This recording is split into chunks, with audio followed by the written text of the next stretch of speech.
வணக்கம். இன்றைக்கி நம்ம ஸ்வீட் பைப்ஸில் என்ன பார்க்க போகிறோம்னா கேரட் அல்வா பண்ண போகிறோம்.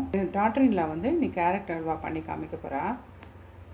கேரட் ஒரு 3/4 கிலோ கிட்ட நாங்கள் நல்லா ஃபைன் சாப் பண்ணி வச்சுருக்கோம், தோல் சீவிட்டு.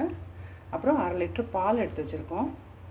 இங்கே முந்திரி பருப்பு, திராட்சை, பாதாம் பருப்பு இதெல்லாம் நம்ம வறுத்து கடைசியில் சேர்க்கறதுக்காக ரெடி பண்ணி வச்சுருக்கோம்.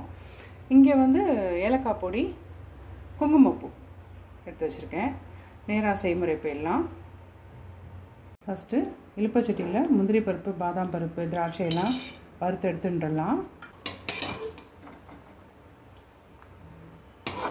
இப்போ கேரட்டை போட்டு ஒரு வதக்கிட்டுலாம். இது இந்த ரா ஸ்மெல் போகிறதுக்கோசரம் ஒரு வதக்கிக்கலாம். ஒரு வதங்கினோன்னு நம்ம இது பால் ஊற்றி வேக வைக்க போகிறோம். இந்த கேரட் வதங்கினது போகிறோம், நல்லா வதங்கி எடுத்து இப்போ இந்த பாலில் இந்த குங்குமப்பூவை போட்டுட்டு இந்த கேரட்டையும் போட்டு ஒரு 5-6 விசில் விட்டுக்கலாம்.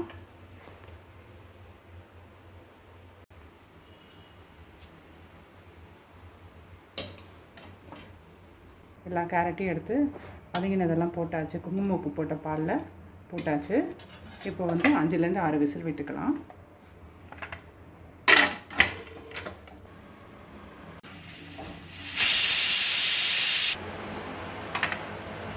நல்லா வெந்திருக்கு. நெய் போட்டுருக்கோம். கேரட் வெந்தத கேரட்டை இதில் போட்டுடலாம்.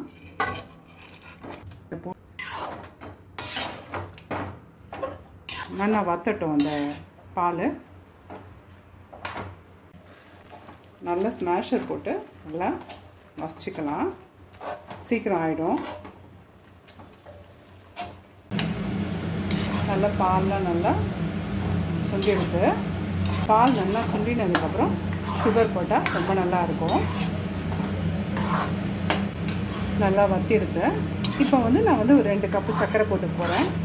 சர்க்கரை அவாவா இனிப்புக்கு தகுந்தபடி நல்லா பலபலன்னு கிளறிடலாம். அல்வா நாங்கள் கொஞ்சம் கூட போட்டுருக்கோம். இப்போ சுகர் போட்டுடலாம்.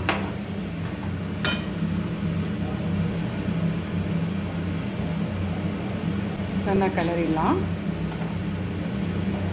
இது நல்லா வத்தினதுக்கப்புறம் போட்டோன்னா நல்லாயிருக்கும். நல்லா பாகு போகிற மாதிரி வரும் இந்த சுகரு. அதான் கன்சிஸ்டன்சி நம்ம கிளறதுக்கு.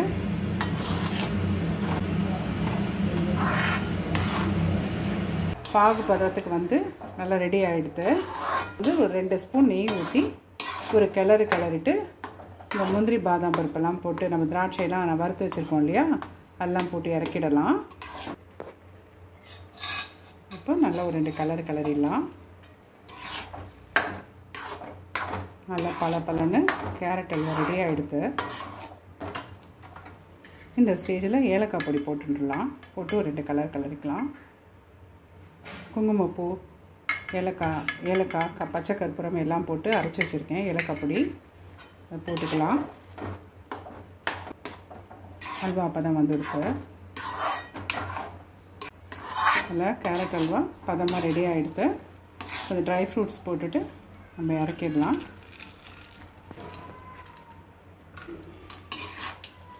நல்லா அல்வா பதத்துக்கு வந்துடுது. வேறு பாத்திரத்தில் ட்ரான்ஸ்ஃபர் பண்ணிவிட்டு காமிக்கிறேன். ஜோராக வந்திருக்கு.